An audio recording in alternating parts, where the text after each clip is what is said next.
जिने विश्वासा,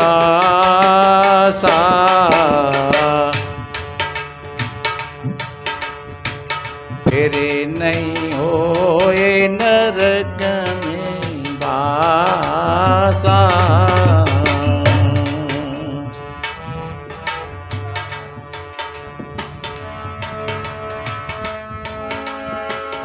गुरु के वचन प्रतीति न जेई, सपने सोलवन शोक से देते।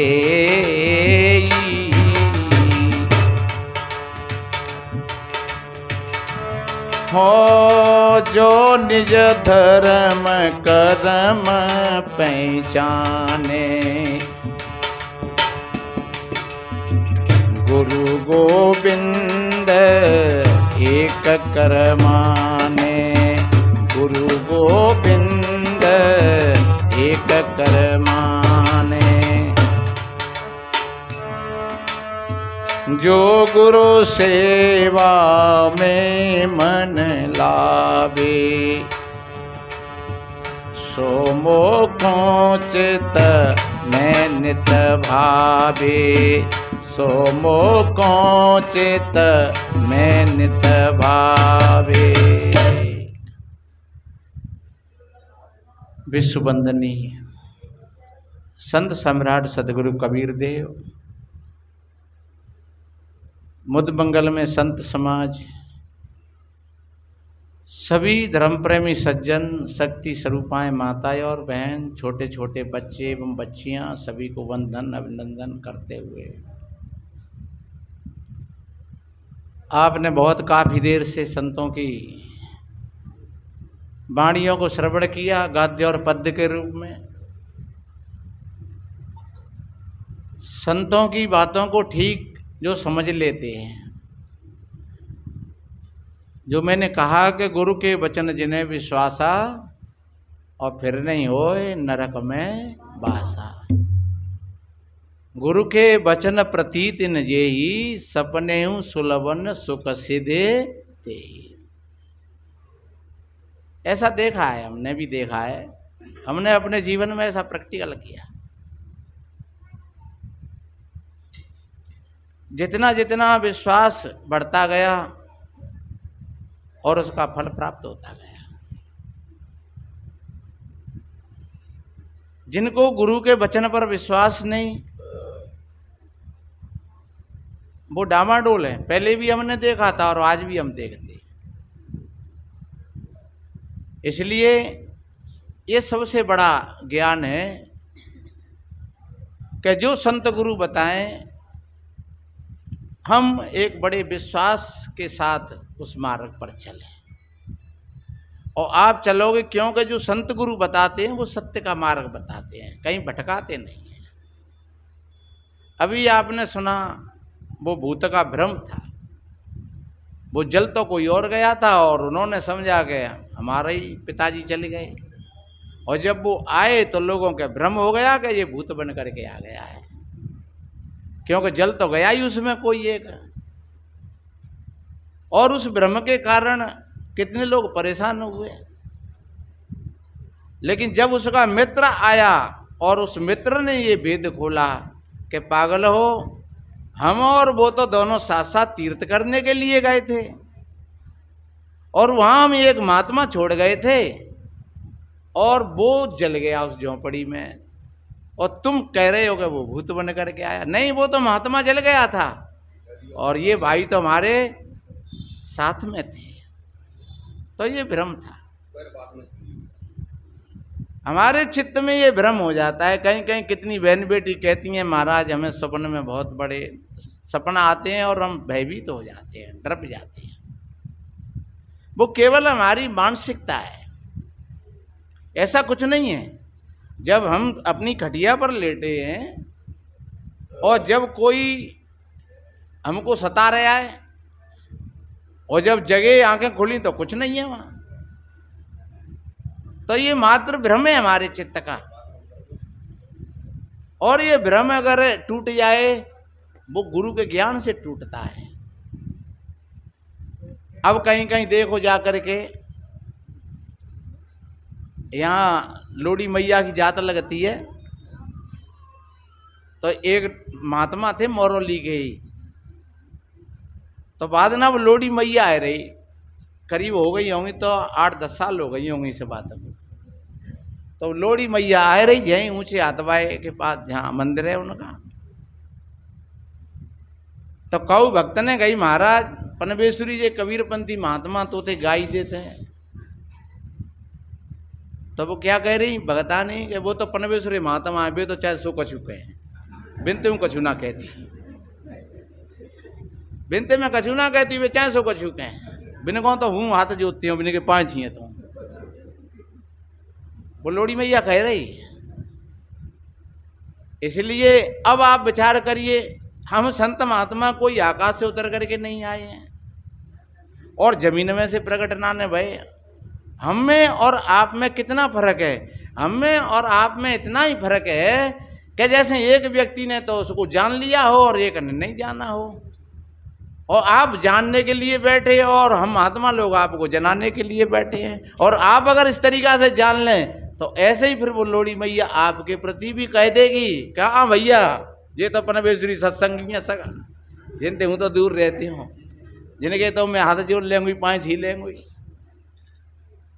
क्यों कि आपके चित्त का भ्रम टूट जाए। तो ये भ्रम है, कबीर साहब जी ने कहा है, ये है ब्रह्म भूत सकल जग खाया और जिन जिन पूजा तेज हटाया। अंडन पिंडन प्राणन देही कोट कोट जीव कौतिक देही, और बकरी मुर्गी कीने ओ छेवा आगल जन्मों अवसर लेवा, कहें कबीर सुनो नर लोई और भूतवा के पूजे भूतवाई। अगर तुम भूतों को पूजोगे तो तुम्हारी बुद्धि में भी, तुम्हारी बुद्धि भूत बुद्धि हो जाएगी।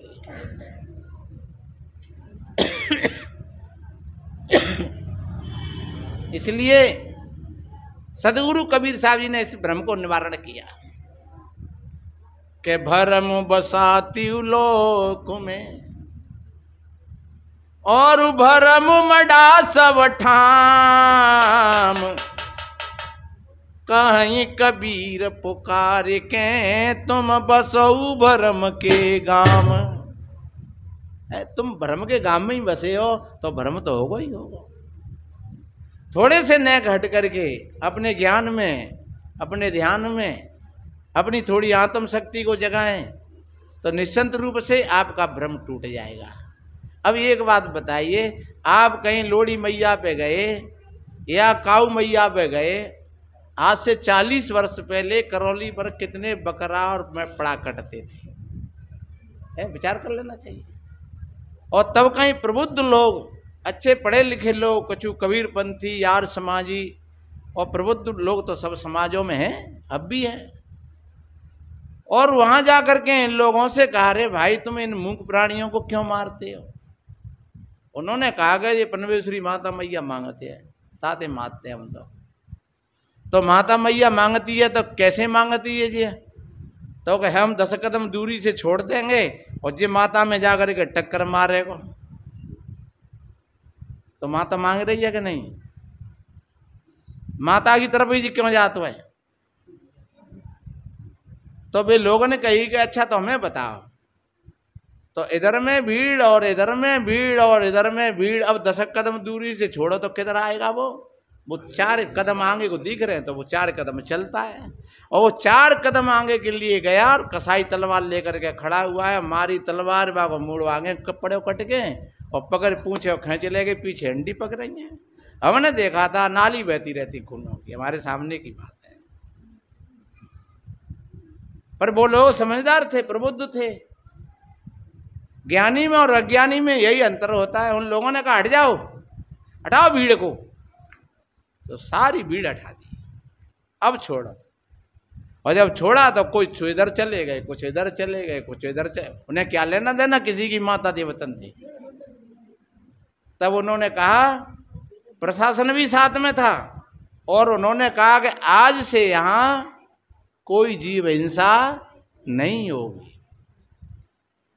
सदगुरु कबीर साहब जी ने 600 वर्ष पहले कहा था। मांस मछरिया ते पे खैया जो खेतन में बोइया जी। माटी के कर देवी देवा काट काट जीव दैया जी। और जो तो राय सांचा देवा तो खेत चरत क्यों ना लैया जी। एक बात बताओ रे हो, अरे भले आदमियों जा माता मैया भूख लगे तो भेड़ बकरियां चर रही हैं, पकड़ पकड़ के मारे मारे के खाई ले जाए, को रोक ले हो है। पर माता की योट में और भक्त लोग अपना स्वार्थ का सिद्ध करते हैं, अपने स्वार्थ। इसलिए कोई देवता मांस नहीं खाता है, ये भक्त लोग होते हैं ऐसे नियत खोर। देवता के नाम से शराब पीना, देवता के नाम से जीवों की बलि लगाना, देवताओं के नाम से मांस खाना। पर ध्यान रखो, अगर तुम किसी जीव को कटवाओगे, तुम जाकर के अंडा फोड़ोगे तो उसका बदला तुमको देना पड़ेगा। तुम अपने अंडा के पीछे और तुम दूसरे के अंडा को फोड़ते हो तो तुम्हारा अंडा कैसे सुरक्षित रहेगा है? भाई कोई भी माँ अपने अंडा को, अपने बच्चा को सुरक्षित देखना चाहती है। जब तुम अपने बच्चा को सुरक्षित देखना चाहती हो तो फिर तुम किसी की गोद को खाली करोगे तो फिर तुम्हारी गोद कैसे भरी रहेगी। ये नियम है। जिनको हम भगवान कहते हैं, भगवती कहते हैं, कर्म का भोग उनको भी भोगना पड़ा। भगवान श्री राम जी ने छुप करके बाड़ी में बाण मारा था और वो बाण इसी तरीका से दूसरे जन्म में वो कृष्ण बने और वो जरा नाम का बधिक बना और इसी तरीका से छुप करके उसने बाण मारा था। तो कृष्ण के जब तलवा में बाण लगा था, आज ऐसी आवाज भई, वो बधिक दौड़ करके पहुंचा, कहने लगा भगवान ये क्या हो गया, मेरे तो बहुत गलती हो गई। उन्होंने कहा नहीं, मेरा तेरा संवाद था आज तक का, कोई बात नहीं, मैंने भी कभी छुप करके ऐसे ही मारा था तुझको। तो ध्यान रखो, जो संवाद होते हैं हमारे भोग भाग होते हैं। तो चलो पहले जो कुछ किया हमने वो तो हम भोग ही रहे हैं, लेकिन अब हम जागृत हो जाए थोड़े, तो हम अपने स्वार्थ के लिए हम कभी किसी प्राणी की हत्या नहीं करें, हिंसा नहीं करें। और आप किसी प्राणी की हत्या करोगे तो उसका बदला आपको देना पड़ेगा। ये ऐसा शास्त्र भी कहता है, रामायण में भी ऐसा कहा है, कोई न काहू सुख दुख कर दाता, निज कृत कर्म भोग सब भ्राता। तो इसलिए मेरे बहन भाइयों, ये भ्रम है, ये धोखा है। ये भूत बीते हुए समय को कहते हैं, या भूत तत्वों को कहा है, या फिर भूत जीव को भी कहा है। गीता में भगवान कहते हैं जीव भूता सनातना, ये जीव भूत है, ये सनातन है। सनातन का अर्थ ही, लोग जयकारा बोलते हैं, बोलो सनातन धर्म की जय। तो सनातन धर्म का अर्थ क्या होता है? एक बंते जी कह रहे थे हमसे, महाराज आप सनातन धर्म का जयकारा क्यों लगाते हो? हमने कहा आप सनातन किसको मानते हो? सनातन का अर्थ होता है जो पहले भी था, आज भी है और आगे भी रहेगा। ये देवी देवता मंदिर मस्जिद ये सनातन नहीं है, ये प्रकृति सनातन है, ये जीव आत्मा सनातन है, ये वर्षा गर्मी ठंडी ये सनातन है। आग में 1000 वर्ष पहले भी जलाने का ही काम करती थी और आज भी वो जलाने का ही काम करती है, क्योंकि वो आग है। जल की शीतलता लाखों वर्ष पहले भी ऐसी थी और आज भी है और वो आगे भी रहेगी, इसलिए उसको सनातन कहते हैं। लेकिन ऐसा भूत कोई नहीं है कि किसी प्राणी पर आकर के और वो आक्रमण करे, ये हमारे अंदर का भ्रम है। एक बार बहुत दिन हो गए, हम धौलपुर से जा रहे थे और करीब 5-7 लोग थे, अंधेरी रात थे, करीब 10 बज रहे होंगे, रात के 11 बज रहे होंगे। अब तो सड़क पड़ गई है, पहले वैसा ही रास्ता था और रास्ता के किनारे अक्कौआ खड़े थे। तो आगे कुछ लोग निकल गए, हम 2 लोग पीछे थे, एक पर साइकिल थी, हम पीछे थे थोड़े। हम थोड़ी लघुशंका के लिए बैठ गए और वो लड़का साइकिल लेकर के आ रहा, तो कुदरती बाकी साइकिल पीछे की रिम में और एक कक्कौआ को ढूंढ फंसेगा। अब वो ढूंढ ऐसे सावते फंसोगे, वो साइकिल रुक गई जाम। अब वो हैंडल पकड़ के वो साइकिल आगे को खींचे, अब वो एजगी वहां में सीमठा पे वो साइकिल आगे को खींचे, साइकिल जाम। अब मोड़ा एकदम चिल्लाए पड़ो, भूत भूत भूत। और मेरू रोंगटे खड़े हो गए। मैंने कहा पीछे वो चार क्रिया, मैंने कही आगे लोग खड़े गए, बिना भूत मिले हो नहीं, अमी जेई कैसे पकड़ लो भूत ने। मैं दौड़ करके बाकी साइकिल पे आएगा हल तुरंत, और मैंने पीछे से वहां को कैरियल पकड़ के न्यो जगह जोड़ी से धड़ा खटको भोवा को एकदम वो ढूंढ निकल वहां में से है। मैंने कही मजा देखे तो ढूंढो है जे, मैंने खाए भूत हो तो है कही, और बाकी होश बिगड़ गए पूरे के पूरे। अब मैं बताऊं आपको कि बाई चांस अगर वो उस समय पर अकेला होता तो क्या होता। अकेला होता तो पटक खा जाता, साइकिल को छोड़ करके भगता, और शायद और ज्यादा आपत्ति भयभीत होकर के गिर जाता और मर भी सकता था। और लोग कहते कौन ने मार दो, भूत ने मार दो। ये भ्रम एक बार की घटना नहीं, ऐसी 50 बार की घटना है। हमने जीवन में अनुभव किया इस बात का, क्योंकि देखी और सुनी। कहते हैं वो तो झूठी हो सकती है, लेकिन यथार्थ में सत्य वही होता है जिसका प्रैक्टिकल हुआ। और काफी लोग चेटकी आते हैं, तो चेटकी लोग होते। अब तुम जाओ किसी को लेकर बहू बेटी लेकर के जाओ, और वह चेटकी आदमी पर तो वो तुम्हें और ज्यादा झुकाई देगो। और हे भैया जा पे तो 2 मुल्ला है, 3 मियटी हैं, जाने को काका कहो वो इतने को बताए देगा, वो एक आधा काम बताए देखो। अब बेचारे कब रहे हैं घर वाले, और बाप है और ज्यादा बुखार चढ़ बैठो, भैया इतनी बलाएं कहाँ से आए गई। लेकिन किसी संत के पास में अगर जाओगे और ठीक बैठ करके ध्यान से थोड़ा सुनोगे तो उसका सही समाधान मिल जाएगा। और आप भूले लोगों के पास में जाओगे तो वो तुमको और भुलाएंगे और भटकाएंगे। उनके पास में होता नहीं है कुछ। हमने देखा है प्रैक्टिकल करके। एक बार की बात एक कह रहे हो, कोई गांव में ऐसे ही आए 10, 20, 50 लोग बैठे, 4-6 दिनों से खूब ड्रामा चल रहा, और फिर मेरे को बुलाया तो नाराज हो गया। मैंने सभी के लिए अभिवादन किया, वो नाराज हो गया कि तुझको संत नहीं दिखता है, भक्त नहीं दिखता है। मैंने कहा भैया आप लोग बैठे, मैंने आप सभी के लिए सीताराम कर ली, तू संत कैसे मानेगा बता। हरी इलायची मंगाऊं, हरी सुपारी मंगाऊं, और मेरे मुंह से जल्दी निकल गई, मैं ये तख्त मंगवाए थे। अब देखे मोहतना को, हमने कही जब तू कश्मीर से जब हरी सुपारी मंगवा सकता है, हरी इलायची मंगवा सकता है, तो तख्त तुम्हारे मनी ही बनने जाए। और कम से कम वो दिखेगा तो को लाए रहते। और फिर मैंने कही रे हरी सुपारी और इलायची ते क्या होगा, अरे एक आध बोलोरो मंगवा ले, गाड़ी मंगवा लेगा कंपनी में थे हैं। और तू काय कंट्रोल लो भैया ऐसे रे, ये लोगों ने ठगत हो। जब तेरे पास में ऐसी कोई शक्ति है, तेरा कोई ऐसा देवता है, फिर तू काय कंट्रोल लो जिनने ठगत 2-2 रुपया का। एकदम पाने बड़ी आंखें दिखाई, पर सदगुरु की कृपा, हमको डरने वाले तो थे नहीं, क्योंकि हमको तो पता है कि ये कुछ होता ही नहीं है। तो हम तो आप सभी भाई बहनों से कहते हैं, आप गलत सपना भी जब देखोगे तुम, जब तुम्हारे गलत विचार होंगे, आपके विचारों में कहीं न कहीं गलती है, कहीं न कहीं मलिनता है, तो आपको गलत सपने आएंगे।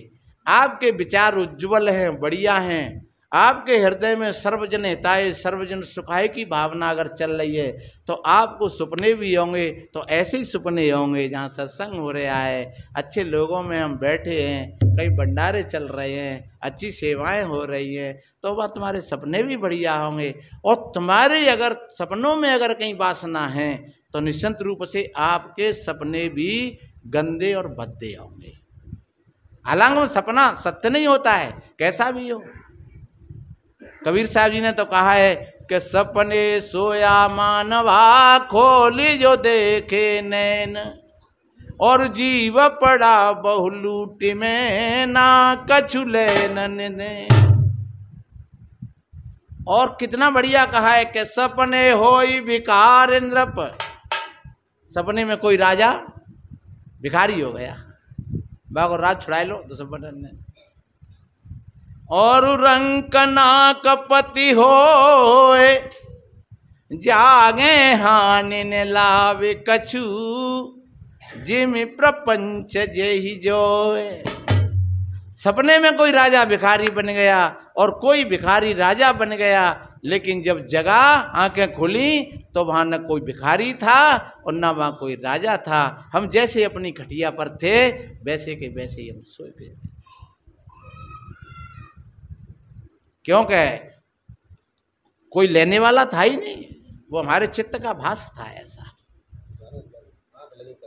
तो इसलिए आप सभी भाई बहनों को ठीक तरीका से इन भूल भ्रांतियों से निवृत्ति लेकर के और अपने सदगुरु के प्रति श्रद्धा और प्रेम, जहाँ सदगुरु के प्रति श्रद्धा होगी आपकी, जहाँ प्रेम होगा आपका, और जहाँ अपने बड़े बूढ़ों के प्रति सम्मान होगा आपके अंदर में, आप अपने बड़े बूढ़ों की सेवा करोगे, आपको बड़े बूढ़ों के आशीर्वाद मिलेंगे, तो आपका जीवन उज्जवल बनता चला जाएगा, अच्छा बनता चला जाएगा, सुंदर बनता चला जाएगा। आपकी सारी भूल भ्रांतियां मिटती चली जाएंगी और आप कहीं किसी आलस्य में, किसी तंद्रा में, किसी वासना में अगर आपका चित्त घूम रहा है तो आप उस खतरा से बाहर नहीं हो सकते हैं।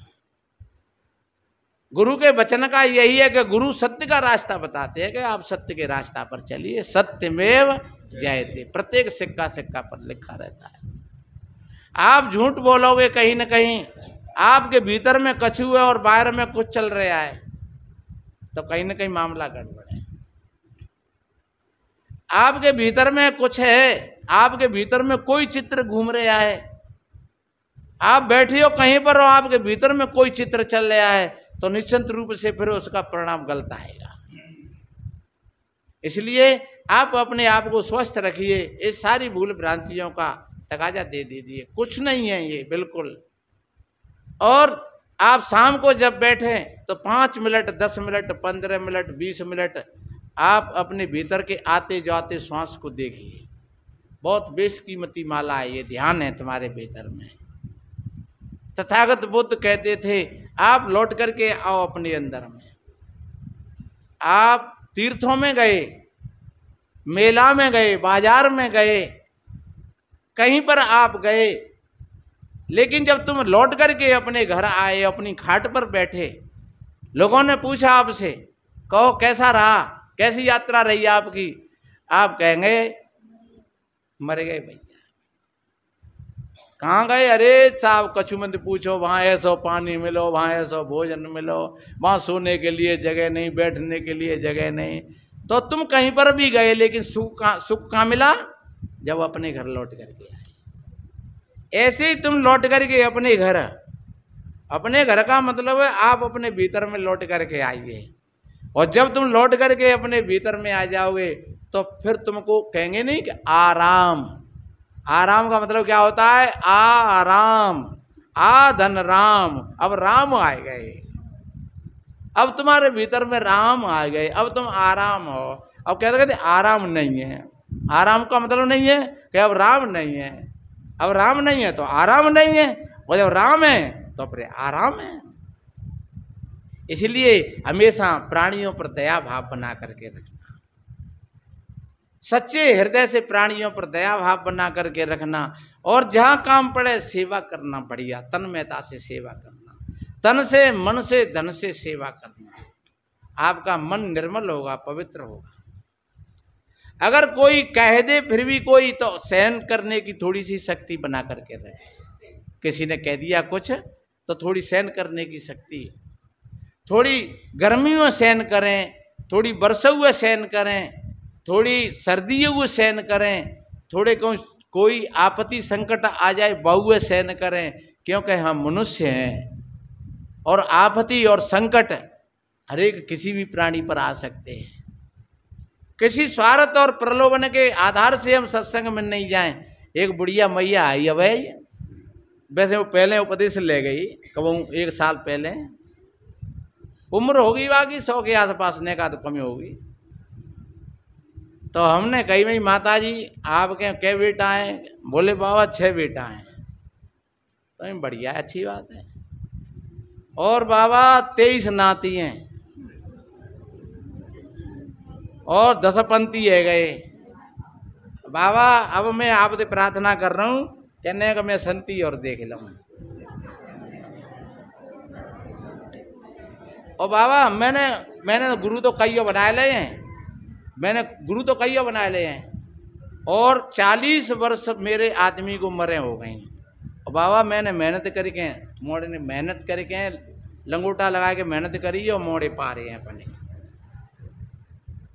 बाबा एक मैंने कहा गुरु बैठे, मैंने उपदेश ले कंठी ले गई मैं, और हो ना हार मेरी बहू मर गई एक फांसी लगाए के। तो मैंने कही आगे लगे ऐसे गुरु में, तो मैंने कंठी फेंके दे वहीं जाएगा।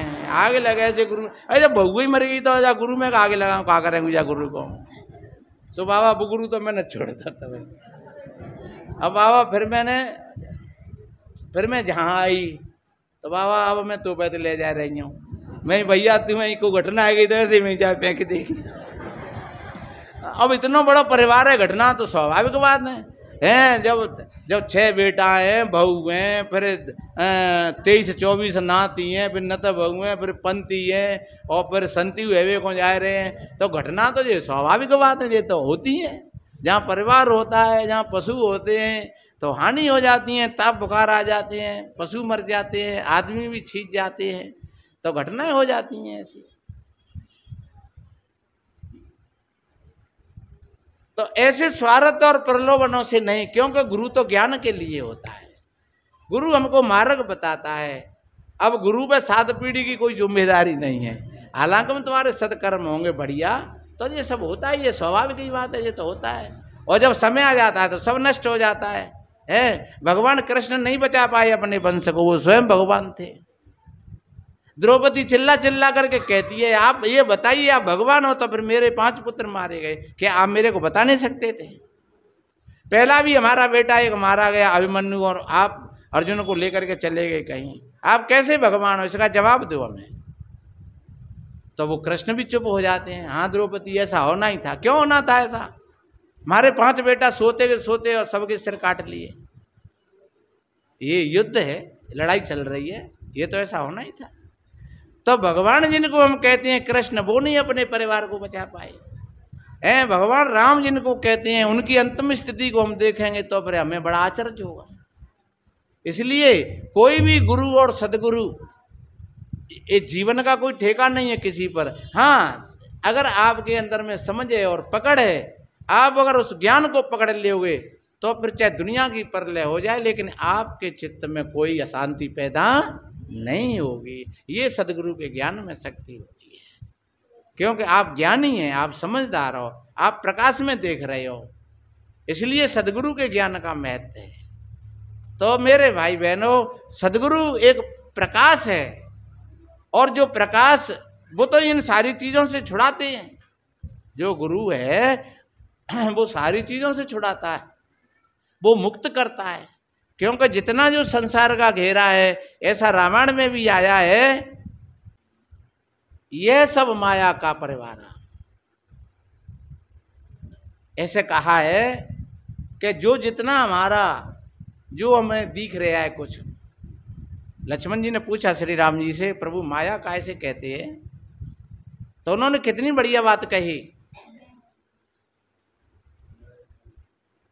कि मैं और मोर तोर सो माया, जय वस कीने जीवन काया, गो गोचर जा लगो मन जाई, और सो सब माया जानो भाई।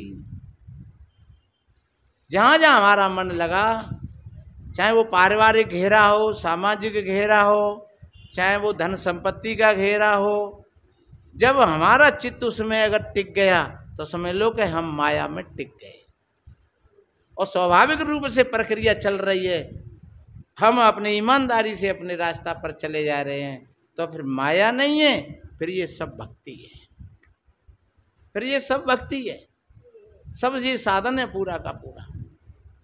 तो संत समझ आते हैं कि भैया तू चेतन है, तू अविनाशी है, तू आत्मा है, तू शाम सवेरे बैठ करके थोड़ा इसका निरीक्षण परीक्षण करेगा तो ये ते सारे के सारे अंधविश्वास, सारी की सारी कल्पना एक कटती चली जाएंगी धीरे धीरे धीरे धीरे, और तेरे भीतर में अगाध शांति का सागर बना हुआ है। जब अगाध शांति का सागर उमड़ता है तो फिर शारीरिक भोग और सांसारिक सुखों की तरफ उसका मन लालायित नहीं होता है। शरीर में अगर फिर कोई कष्ट भी होगा तब भी उसको कह देगा कि ये मेरा नहीं है। हमारे परबाबा थे जो हमारे गुरुजी के गुरु बताते हैं, 1 से 3 साल की उम्र में और उनका पैर चटक गया यहाँ से जांग पे से, शीतल साहब जी। जब पैर चटक गया तो उनको वो हॉस्पिटल ले गए।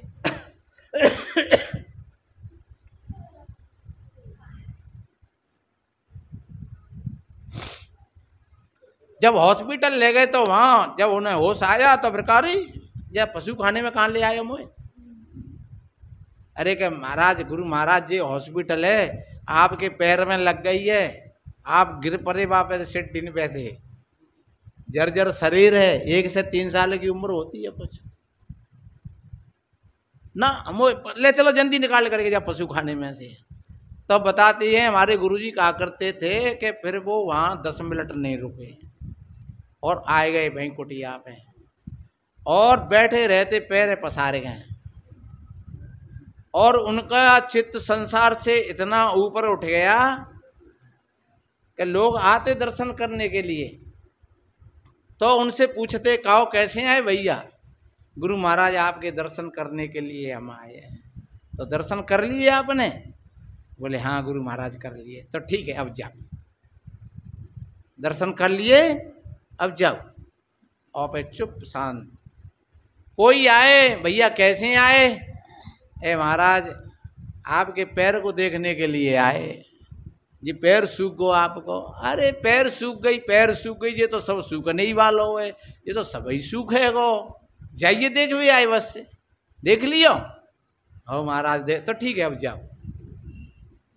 कोई अपनी प्रश्न शंका लेकर के महाराज ये हमारे शंका थी, हाँ हाँ बोलो बोलो बोलो, और कोई शंका और करी और उसका समाधान कर दिया। हाँ गुरु महाराज हो गया, हो गया। तो ठीक है हो गया, क्या हो गया, और कोई बात कि अब कोई नहीं है तो बच जाओ। वो अपने पास फिर फालतू नहीं बैठने देते थे। उनका चित्त इतना संसार से ऊपर हो गया कि संसार में रहते हुए भी वो संसार से बिल्कुल ऊपर रहते थे। न तो कोई बड़े लोगों से कोई तालमेल, न छोटों से, न बच्चाओं से, न बड़े बूढ़ों से, न किसी से कुछ लेना देना नहीं, बस सिर्फ अपने ध्यान में, अपनी शांति में। और बताते हैं उसी में उनका शरीर शांत हो गया। फिर 1 से 5 साल की उम्र बताई और उसी में वो शांत हो गए। तो कहने का तात्पर्य जिनको थोड़ा ज्ञान होता है तो शरीर में भी अगर कोई व्याधि होती है, कोई पीड़ा होती है, तो उसमें भी वो हायतुआ नहीं मचाते हैं, चिल्लाते नहीं हैं, उसको बड़ी शांति प्रियता के साथ, बड़ी सहरसा से उसको भी स्वीकार करके और उसको भी सह लेते हैं। वो दूसरों को कभी दुख देना नहीं चाहते हैं, दूसरों को परेशान करना नहीं चाहते हैं, और ऐसी स्थिति में और अपनी शांति में ही वो अपने आप में ही वो शांत रहते हैं। तो आप सभी भाई बहनों से निवेदन है कि इसी तरीक़ा से आप शाम सवेरे बैठ करके न तो ज़्यादा पारिवारिक चिंताएं पालें, न ज़्यादा सांसारिक चिंताएं पालें। ये तो सब जो प्रक्रिया चल रही है वो चलती रहेगी, जितना होगा उतना हो जाएगा। अपने होश के साथ अपने सारे कार्यों को संभालते हुए, देखते हुए अपने जीवन के लक्ष्य को बढ़िया बनाएं, अच्छा बनाएं, संतों की वाणियों को सुने, आपका जीवन अच्छा बनेगा, सुंदर बनेगा। आप सभी भाई बहनों के लिए कोट कोट साधुवाद, धन्यवाद। इन्हीं शुभ मंगल कामनाओं के साथ बोलिए श्री सद्गुरुदेव साहिब बंदगी।